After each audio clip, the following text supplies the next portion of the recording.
All right, the recording has started. It's 1 o'clock. Welcome to Statics, everyone. Hope everybody is staying dry. It's a rather gray, rainy day outside.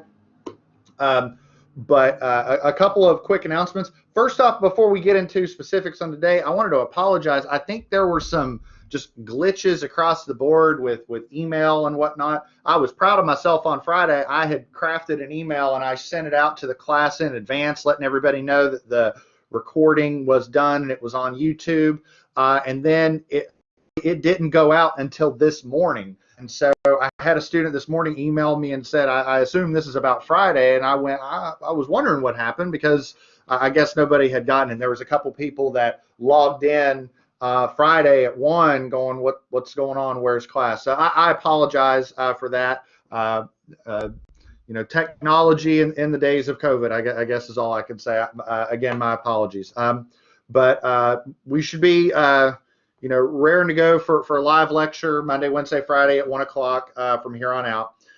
So I wanted to cover a couple of quick announcements and sort of make sure that everybody's clear on where we're at moving forward. So first off, the attendance grades on Blackboard are up to date as of today. I went ahead and took care of that. And as for the homework, I want to make sure that everybody's clear on how the homework will progress. So first off, homework 1.1 is graded. The solution is posted to Blackboard. There's a folder called Older Homeworks and the solutions there. Homework 1.2 is due. Now, just so everybody's clear, all the homeworks are going to be due at 1 p.m. right before class starts. So the idea is that right before you turn your homework in at the beginning of class, or the beginning of class, we'll have lecture, I'll assign a homework, and then you'll work on that, and it'll be due the following class. So there will always be either a home, you're working on it before class, and then after class, you'll get another one. So today, you'll get homework assignment 2.1, which will be our first assignment on vectors. One other thing I'll mention, and I might even have an exercise on this in a future assignment, but I am going to start using Microsoft Teams very, very heavily for class announcements and whatnot. It's a lot easier to just send a message to the class that way. So just make sure that you're accessing Teams pretty regularly also. If you have the app downloaded on your phone, that would be great. Okay, with that, I'm just going to go ahead and jump right into it. Today is a big day in the content of the class because today what we do is we introduce the concept of a vector. And I mean, it's pretty important, just look at the title of the textbook. It's Vector Mechanics for Engineers. Vectors are how we express forces in engineering mechanics, in statics and dynamics. And so I want to try and rigorously define what a vector is. I want to talk about some properties associated with a vector. I might hop back and forth between the board a little bit. And then we're going to talk about the first task that's associated with a vector, and that's how to add vectors. Because it's not as simple as just, sometimes it's as simple as just 2 + 3 = 5. But most often, it's not as simple. There's some math involved, primarily some trig, and you'll appreciate why the last homework assignment was very trig-based because of what we're going to do today. So let me jump right into it, and let's start off and try and explain what a vector is and why we're talking about it. Okay, so the first few lectures that we've had in this class have really been trying to define what it is, what's our focus area. And so, this class is an applied physics course. We're talking about a very specific branch of physics, and we're going to explore it in very significant detail. And we're talking about mechanics. Mechanics, if you want a general basic definition, mechanics is the study of forces. Okay, now, we talked in our lecture on Wednesday about how do you define a force. Newton's second law says the force is proportional to its mass and its acceleration.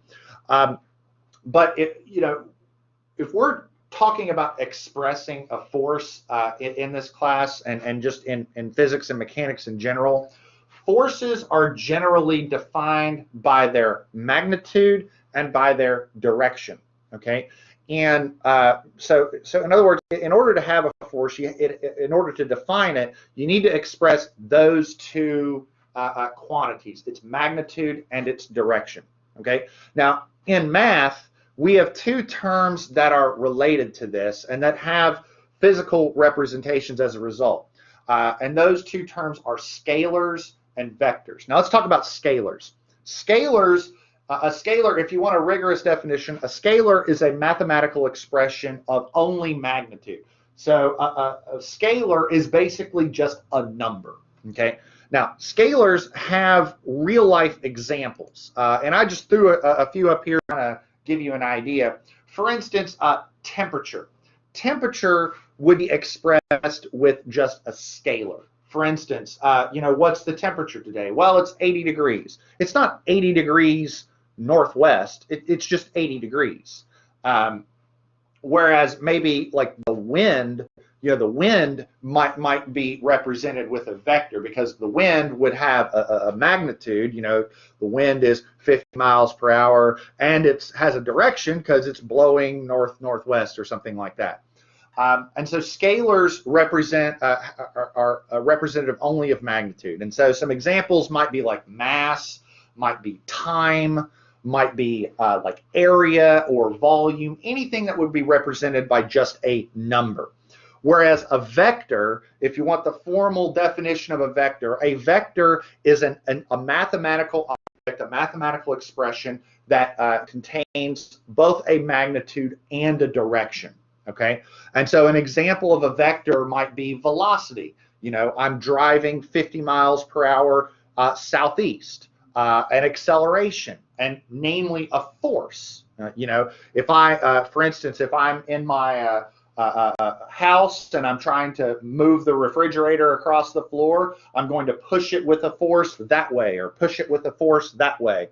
And that's where the direction of force comes into play. Even my weight, I have a certain weight, and that is a force because it has a magnitude and a direction. It has a magnitude, and the direction is up and down, okay, or with the direction of gravity. And so that's the difference between what a scalar is and what a vector is that a vector contains both magnitude and direction.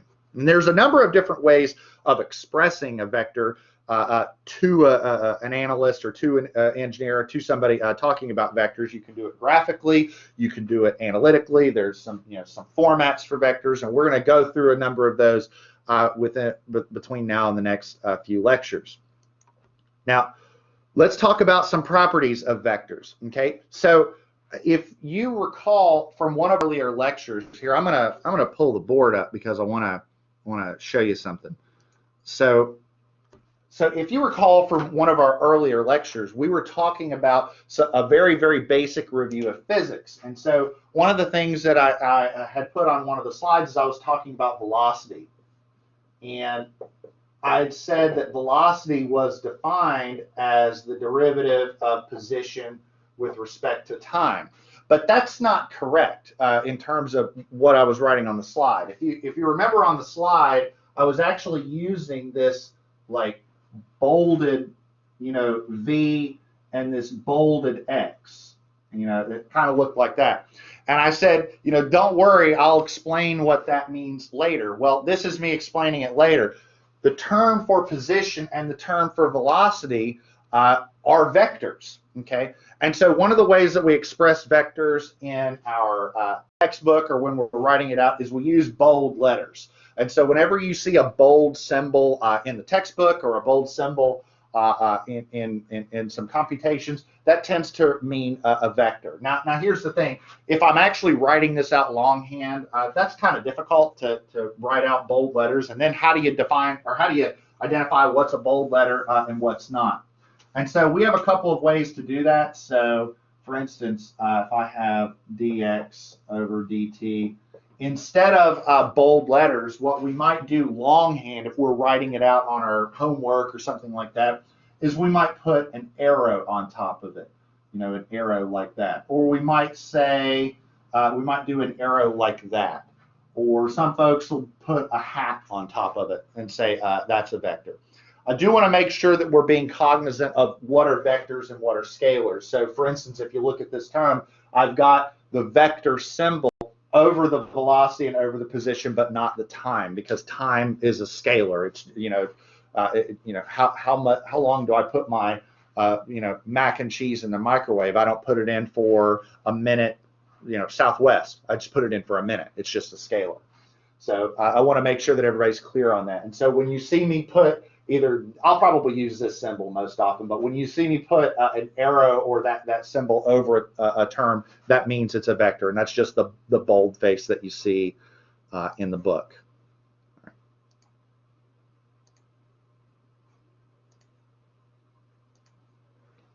Okay, so back to the slides.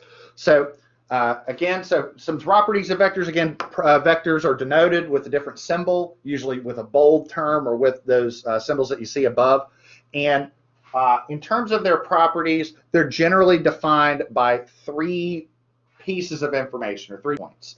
You need a point of application or a point of origin. So for instance, if I'm with my friend and we're trying to push the car that's broken down on the road, I need the point of origin, maybe where I'm pushing the car, the magnitude, how much force I'm applying, and then the direction, the orientation. I'm pushing with 10 pounds that way, or I'm pushing with 50 pounds that way. Now, when we first start learning about vectors, we actually learn about them graphically. So when you're plotting a vector, you typically would draw it with the magnitude. So for instance, if I'm if I'm talking about vectors, I might say that this is a 10-pound vector, and this might be a 4-pound vector. I'm actually going to draw them to scale. The 10-pound vector is longer because it has a larger magnitude. And so when we're first analyzing vectors, we're going to really try and be cognizant of that. All right. Okay. All right. Now, some other properties of vectors. Vectors can be multiplied by a scalar, and what that will do is change its magnitude. Now, that makes sense from a number standpoint, but also from a vector mechanics standpoint. So, for instance, if I'm pushing the car down the road with 10 pounds of force and I double my efforts, well, I'm pushing it with 20 pounds of force. Okay. That also works from positives and negatives. You can multiply a vector by a negative number, and that would increase or decrease its magnitude, but it also reverses its direction. So for instance, if I'm pushing, with 20 pounds, and I then multiply that vector by, let's say, -1, that would be pulling 20 pounds. It would be along the same axis. It would just reverse its direction. So for instance, for a vector P, if I multiply it by 1.5, I increase its magnitude by 50%. If I multiply it by -2, it'll double its magnitude, but then it reverses its direction. Okay. So far, any questions? Everything making sense so far? Makes sense. So far, this should be pretty straightforward. We're going to start to see where it gets a little funky here in a bit. All right. Okay. Now, our first task that we're going to try and make sure that we understand with vectors is to learn how to add them together. Okay. Now, specifically, what we're talking about is we're talking about vectors that all meet at a common point. So for instance, if I have here on the slide, I've got point A, and there are 3 vectors applied at point A, or 3 forces applied at point A. So there's a force P, a force Q, and a force S. And if you look at the magnitudes, you can see that P looks like it has the biggest magnitudes. That might be, I don't know, 50 pounds, and S might only be 15 pounds. Q might be, I don't know, 25 pounds. And you can see what direction that they're adding. Now, what we're saying is that all of the vectors all meet at a common point. Okay, and so what I mean by that is the term that I'm going to be using for that is a particle. Okay, and I'm not talking about particle physics. I'm not talking about like an atom or something super tiny. I'm not talking about that type of scale. When I use the term particle, all I'm saying is that, if all my forces all meet at a common point, that's what we're talking. That name of that point, we're calling that a particle. Another name for that scenario is what's called a concurrent force system. So a concurrent force system is when all of the forces all meet at a common point. So a non-concurrent force system would be if they don't meet all at a common point. And so later on in the schedule, you'll see if you look at the syllabus, right now we're talking about statics of particles. This is when all the forces meet all at a common point. When you see rigid body statics and rigid body equilibrium, that's when the forces don't meet at a common point. And so you can see where that comes into play. Now, what we're going to do to keep it simple, we're going to start with trying to just add two vectors, just two. And we're also going to keep it in two dimensions. So we're only going to look at X and Y coordinate systems. Later on, we're going to progress to adding n vectors. So adding, what if there's 3 or 4 or 18 vectors all at one point, and then we're going to extend it further and add one more dimension and look at vectors that are in X, Y, and Z in 3 dimensions. For now, we'll keep it simple, and we'll start with just 2 vectors. Now, okay. Let's talk about addition of vectors, and we're going to start with one property that's important, and that's that vectors that are along the same orientation can be added by just combining their magnitudes. Okay, so what I mean by that is let's take the image here on the left. If I have 3 folks that are all pushing a car, and let's say one's putting 20 pounds of force, one's putting 50 pounds of force, one's putting 10 pounds of force.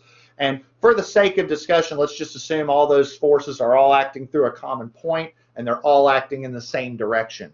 So if I have 20 pounds and 50 pounds and 10 pounds all acting on that car, we could just add those up and say that's 80 pounds all acting through that given. The same thing would be true on the tug of war example, although we would be adding like positive and negative vectors. So for instance, you might have a group of people pulling 100 pounds this way and a group of people pulling 100 pounds the opposite way. But as long as they're acting along the same line of action, and I'm going to talk about that just a little bit more here in a second, as long as they're acting along that same line of action, you can just add them up. So for instance, in the tug of war instance, in this tug of war example, if nobody's moving, if everybody's pulling but nobody's moving, what's happening is you're having a scenario where you've got 100 pounds acting this way and 100 pounds acting that way, something like that. So the sum of those is 0. And the reason that you could just add the numbers is because it's along that same line. So just so everybody's clear, the orientation of a vector is often referred to as the vector's line of action. So if you hear me use that term line of action, I'm talking about the orientation of the vector. So if I go back a couple of slides, so for instance, if I'm looking at this slide, this right here, and I'm going to use my mouse, so forgive me if it's not very straight, but this would be the line of action of P. Forgive me, I'm using my mouse here. So, oh God, that's horrible. But that's the line of action for P. This is the line of action for Q, etc. And so if the vectors have the same line of action, you can just add them up. What gets quirky is when they have a different line of action. Let's clear that out. Now, by definition, and this is something I'm just going to throw out at you, by definition, vectors add according to the law of parallelograms. And so what I mean by that is this. Let's go here to the board.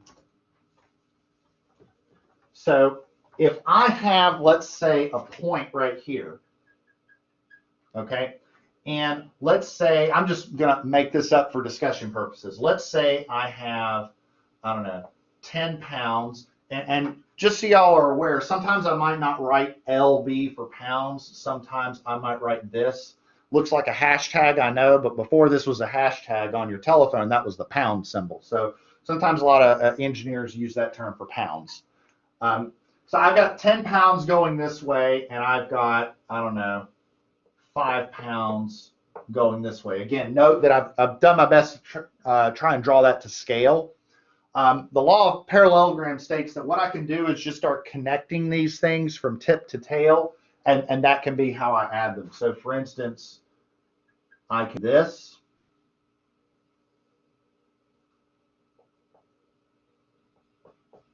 And then I can do that. Or, sorry, 5 pounds.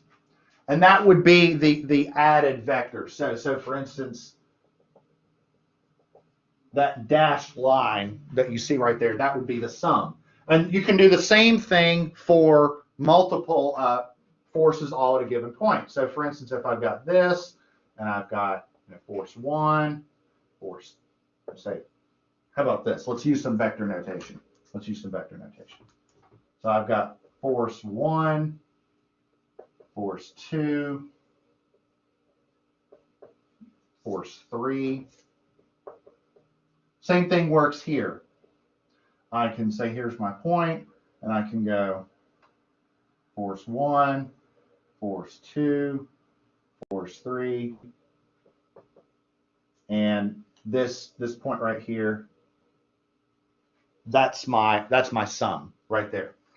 Now, one of the nice things about the law of parallelograms and this property is that it actually doesn't matter what order you add them in. So for instance, see how I did the 10 first and then the 5? I could also do the 5 and then the 10. And see how it doesn't matter whether I do the vector 1 plus vector 2 or vector 2 plus vector 1. In the end, these two vectors are the same. Okay? So if I go back to the slide, and the slide does the artwork a lot better than I could, or a lot better than I am on the screen.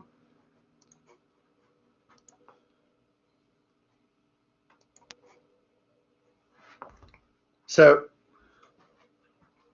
I have here vector addition. So for instance, if I have a vector P and a vector Q, I just start stacking those on top of one another.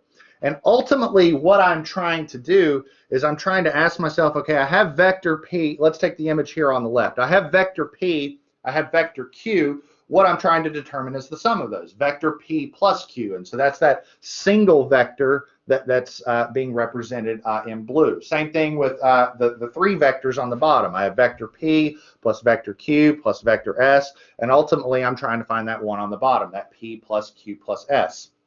Now we have a name for that, and it's really going to be the focus of the next few examples. When you have a bunch of vectors all meeting at a common point, the sum of those vectors is called the resultant. In other words, the idea is if I have a bunch of vectors all meeting through a common point, instead of having 2 vectors or 6 vectors or 100 vectors all represented all through that common point, can I simplify that and just represent it with a single vector? A single vector, and maybe we'll call that R for the resultant, that single vector R would represent both of them. Okay. And again, because of our properties of parallelograms, because it doesn't matter what order we operate in, we have a name for that. We say that vector addition is commutative. And commutative is just a really fancy term of saying, or a fancy way of saying that the order of operation doesn't matter. In other words, what's 4 times 5? Well, it's 20. Well, what's 5 times 4? It's also 20. Multiplying scalars is commutative. It doesn't matter what order you multiply them in. You can reverse it and it doesn't matter. So whether you do Q plus P or P plus Q, you'll still get the same answer. And ultimately what we're going to want to do is add these vectors together to determine the resultant. Now, if I'm looking here at this slide, you can see there's some triangles going on here. I've got a lot of triangular shapes here to try and add these vectors. In order to add vectors together, and there's a number of ways we can do that. We can use graphical approaches, we can use trigonometric approaches, we can use later on IJK notation. It's all built based off trig. And what we're going to do is in order to address that, we're going to look at this example. Okay, and so I have here a little hook screwed into maybe, I don't know, let's say a 2x4 or something like that. And I have 2 forces. I have a 900 Newton force and a 600 Newton force that are each applied at a given angle. And what I want to do is I want to add these two forces together and determine the resultant of these two forces. In other words, I've got two forces on this hook. Can I represent that with a single force? If I were to combine those two, what would that single force be? Okay, and so what we're going to do is we're going to work on this example. Let me pull up my notebook. I have this drawn here in the notebook as well.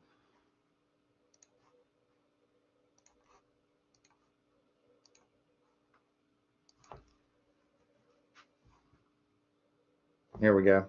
All right, there's that cascade again. So here's the problem. Do this.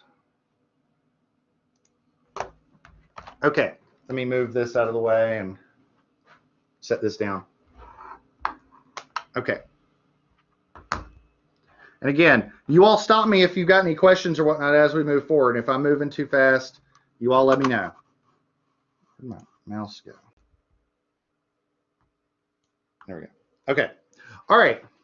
So first thing I'm going to do is I'm going to try and stick these. I'm going to try and do this a little bit graphically to try and understand what's going on. And so it doesn't really matter what order we go in. We could do the 900 Newton and then the 600, or the 600 then the 900. I'm going to start at the bottom and work my way up.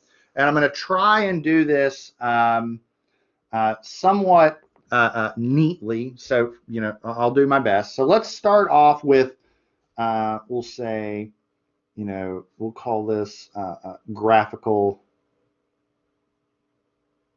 diagram. Okay, so let's start off with the 900 newtons. So I have here this force, 900 newtons. That's a vector. So that's 900. And let's put some data on this. So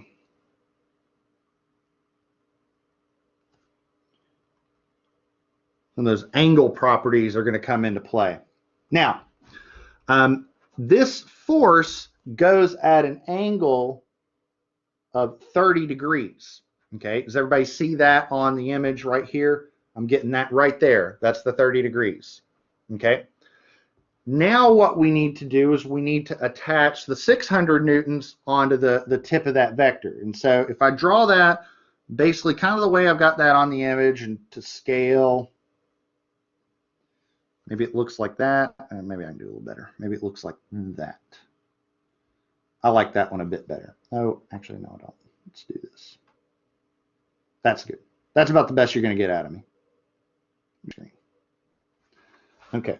And so this is 600 newtons. Now, let's do some figuring here. Okay. Now, I'm going to draw some lines here. And I'm going to ask some questions. And I want chat to help me out with this. Either use your microphone or the chat, either one works. First off, I want somebody to tell me, what's that angle?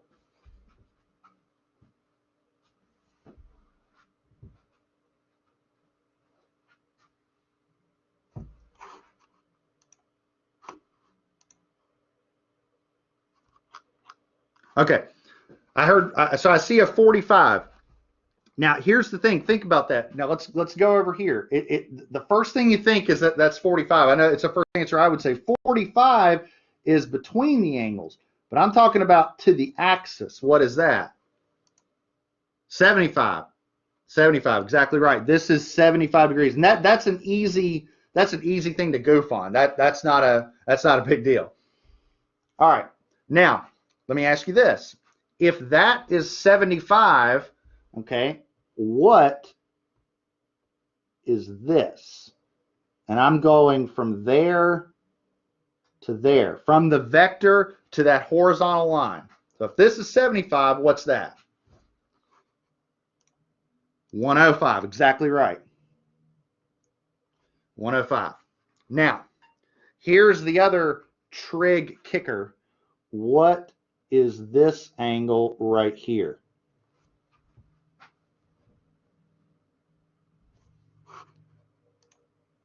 30, exactly right. It's 30, and here's the reason why. Okay, here's the reason why. So take a look at this line and take a look at this line. Those two are parallel lines, and then that vector is crossing it like that. And so if this is 30 degrees, that's got to be 30 degrees. You know, that parallel line cut by a transversal. Yeah, it's bringing. I know it's bringing a lot of that trig stuff back you haven't looked at in a long time, but that stuff becomes pretty critical really quickly. Okay, so what I'm going to do here a little bit below is I'm going to maybe draft a triangular information. I know a little.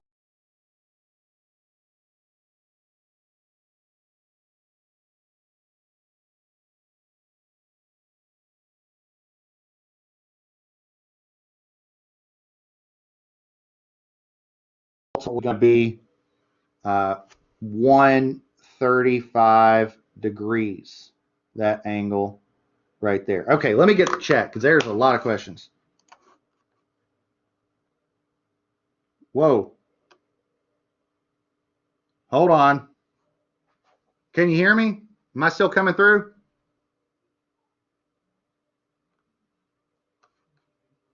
I was cut off for like 30 seconds. I'm sorry. I don't know what happened. I am back in live. Okay, so let me go back to the notes. I don't know what happened there. So here's the image that we had here on the top right that, you know, we had done some some trig here to figure out these angles. And so if this is 105 angles or 105 degrees and this is 30 degrees, ultimately this is what we have, and we're trying to figure out this resultant vector right there. Okay, now let's use some vector notation. Okay, now in order to define this vector, we need two pieces of information. We need the magnitude and we need the direction. So let's start off with the magnitude of R, the resultant vector. Okay, now a little note here on the side. Let me make this a little bigger. Okay, now a little note here on the side. The magnitude is sometimes written like that with like absolute value signs on it, and sometimes we might just write that with the letter. So the letter would just be the magnitude, but putting the little arrow on top would indicate the magnitude and the direction. So I might interchange both, but I just want to make sure everybody's clear on that. Now, the magnitude of that vector, if we're talking about parallelograms and we're talking about graphics, basically we're talking about the length of that leg. So let me ask you a question. The length of that leg, let's go back to trig. If I know the 900 newtons, I know the 600 newtons, and I know the 135 degrees, what trig rule can I use to simply determine the length of that leg?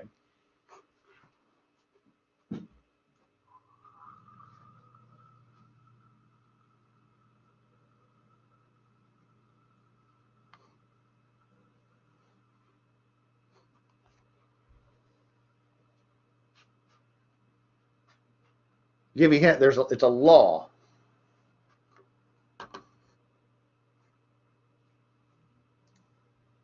Not the law of sines. Now, we will use the law of sines here in a second, but let me show you this. Watch this. So if you have a triangle, and you have angle A, side A, angle B, side B, angle C, side C, then C squared is A squared plus B squared minus 2AB cosine C. And the reason why that works is because you know this, but that is what you're trying to find. And so in this instance, we know the two sides and we know the angle between them. We're trying to find the length. So what I propose is the following. I propose that the magnitude of R is going to be 900 squared plus 600 squared minus 2, 900, 600, oh, not 6,000. And then cosine 135. Now that's, remember the formula has the c squared, so I got to take the square root of all of that. Now I went a little fast on that, so I want to take a step back and see if anybody has any questions, if that was too fast, anything that's a little fuzzy. Does that make sense? You can start to see why we did that trig review on homework 1.2. You know, given a triangle, solve the rest of it out. And ultimately, if you can solve the whole triangle, it doesn't really matter what order you go in or what sides you go through.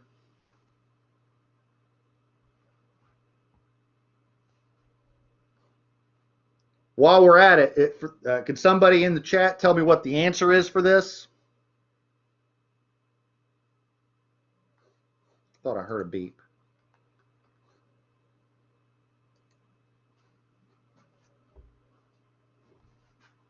While we're at it, let me erase this. I got a little bit more room. Actually, no, I'll leave it here. I'll just put this. I'll move this down.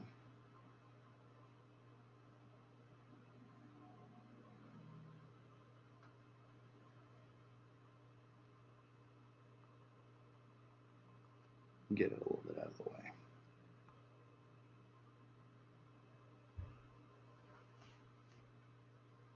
All right. Anybody got an answer for me?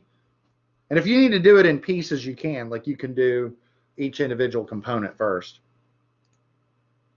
There we go, 1390.57. And usually when I do calculations in class, I'll ask one of you to do it, and then I'll ask for it to be seconded to make sure a couple of us get the same answer, which is exactly right. So, oh, I got to turn my pen on. So the magnitude of R is 1390.57 newtons. Okay, and so that's the magnitude. But to define a vector, we need a magnitude and a direction. Okay, now let's talk about the direction. First off, let me move this down a bit further. I don't want to get rid of it so that you all have it in your class notebook on Teams. Oh, but I want to get it out of the way so that I can easily see what's going on. Okay. So we've got the magnitude, and now we need, I keep forgetting to turn my pen on. We got the magnitude, now we need the direction.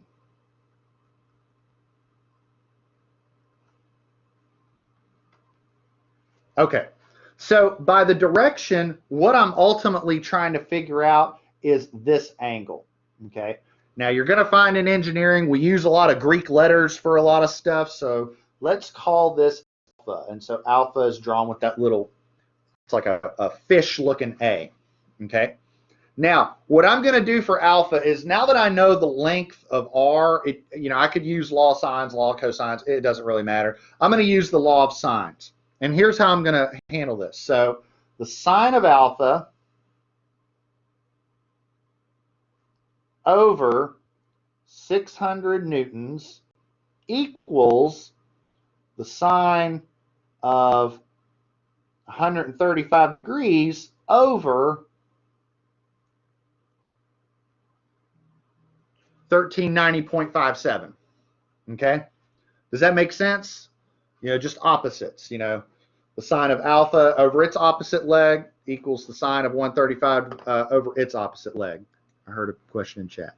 Yep. Okay, good deal. So therefore, the sine of alpha is the sine, I don't know what happened there, is the sine of 135 degrees times 600 newtons over 1390.57 newtons. So the sine of alpha equals what? I can do a little better than that. Let's say let's be specific. Let's do like 4 decimal places. What's the sine of alpha to, let's say, 4 decimal places?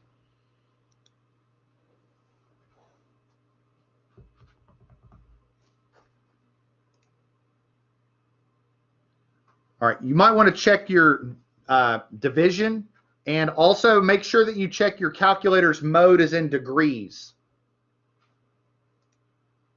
There we go. That's what I got. I got 0.3051, which I had a question by email from one of the students in the class. They said, how often are we going to use radians?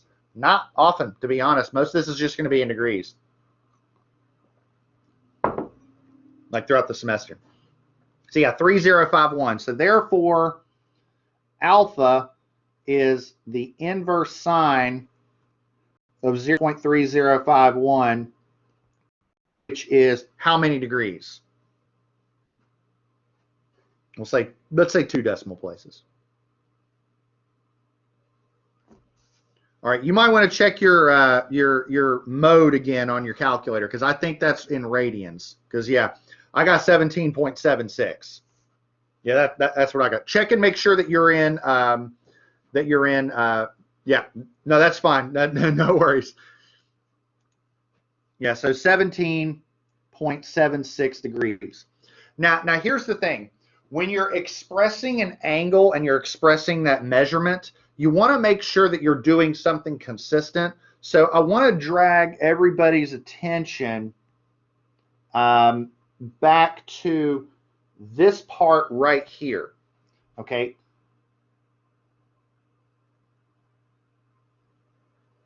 Now this isn't drawn to scale, so you know, forgive me. What's the measure of this angle right here?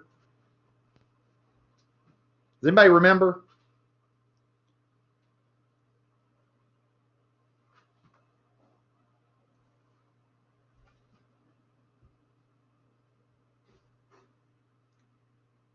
Not 60. Let me go back up here. That's 30, right? See that up there? That's 30. There you go. Yeah, this is 30 degrees. Okay. So here's what I'm gonna get at in terms of our final answer.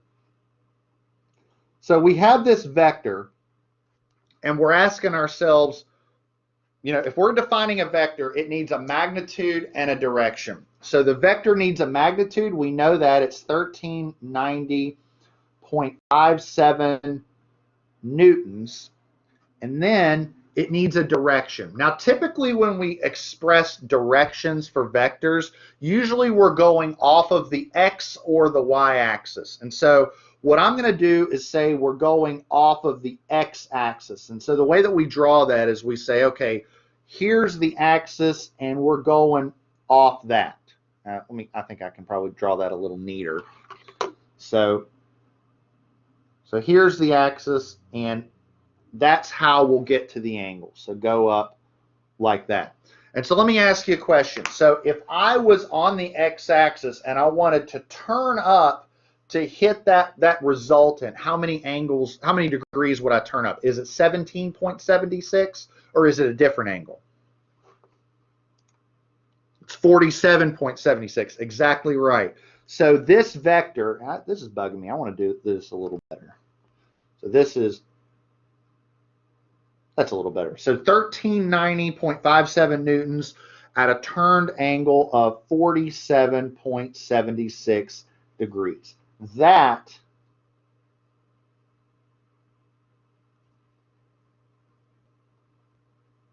is my answer. Okay. We have the magnitude and we have the direction. Remember, a vector has to have 2 definitions: a magnitude and a direction. Now, I'm going to open it up to questions here in a second, but before I do, I want to show you all something real quick. Let me stop my share, and I want to share an app.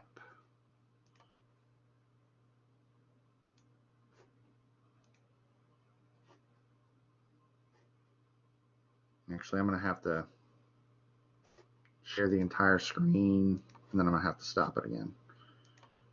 Actually, you know what? I'll just leave the entire screen up. So I have here AutoCAD, and so I want to show you something. I want to show you how you can do this graphically as well. Now, if you had a protractor or a really clean graph, you could do this graphically that way. But I want to show you how you could do this, using something like AutoCAD. So I'm going to draw a line, and so the first thing I need to do is specify my first point. Let's do 0, 0. Okay.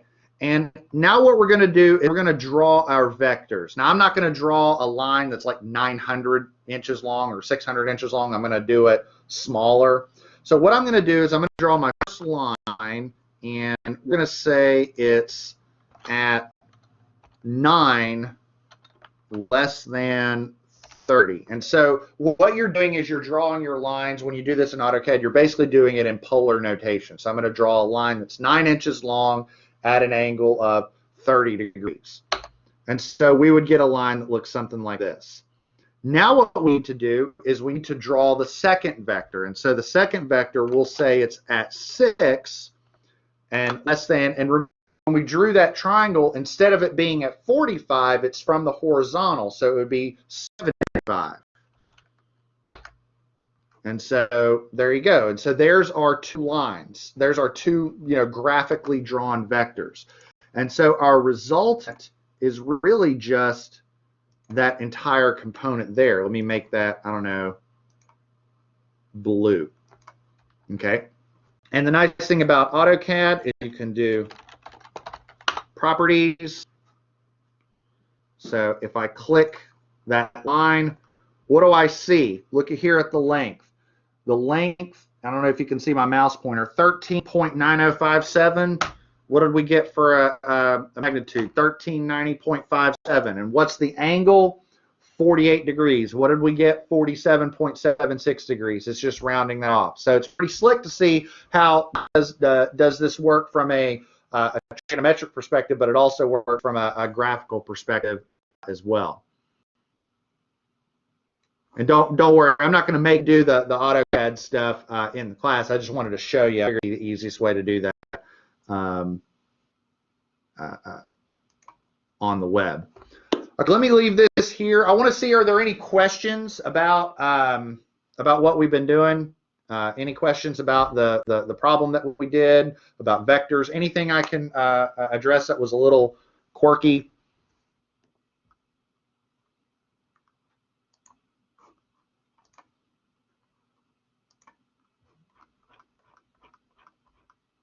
When is 2.1 due? It's due Wednesday. It'll be due Wednesday at 2. The homework that's active will always be due at the beginning of class, the next lecture. So homeworks in here will always be due at 1 p.m.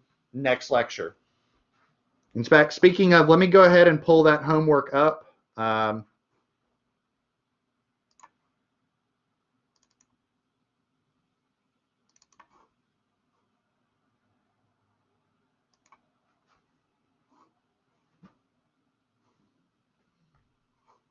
Once it decides to load.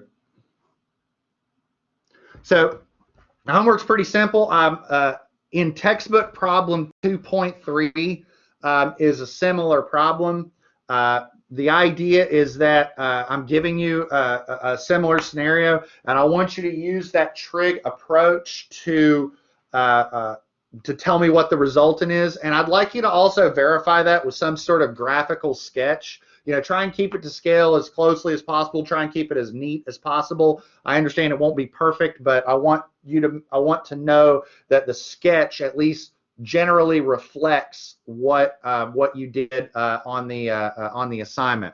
And I want to show you one other thing on your answer, so that everybody is answering the problem in the same fashion. So you should see me now on the screen. That problem, I don't remember the numbers right offhand, so don't quote me on this, but it's something like you have a point here, and there's I think it's like maybe kilonewtons this way, and it's something like, I don't know, 15 kilonewtons this way.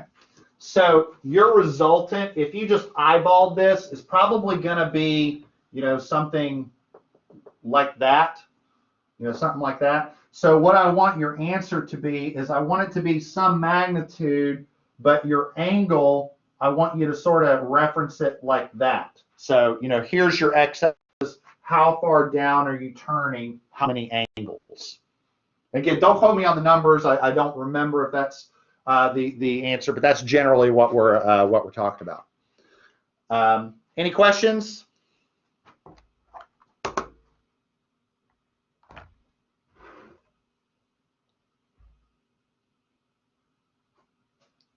All right. Well, to consider your homework for today, due Wednesday. Practice on this. Don't worry, we're going to, on Wednesday, we're going to do some more work with this, looking at the trig to make sure everybody's comfortable with this. I'm sure this dusted off a lot of the cobwebs with the trig, and so we're going to take some time on that and make sure we're good with this. And then later on, we'll see, well, how do you add, 6 vectors or 8 vectors or 12 vectors, and we'll develop a new way of doing that as well. That's all I've got for everybody. Again, if you got any questions, you can email me, put them in Microsoft Teams. I'll be happy to address them. I'm going to go ahead and turn off the recording. Everybody have a great day. Stay dry. And that's all we've got.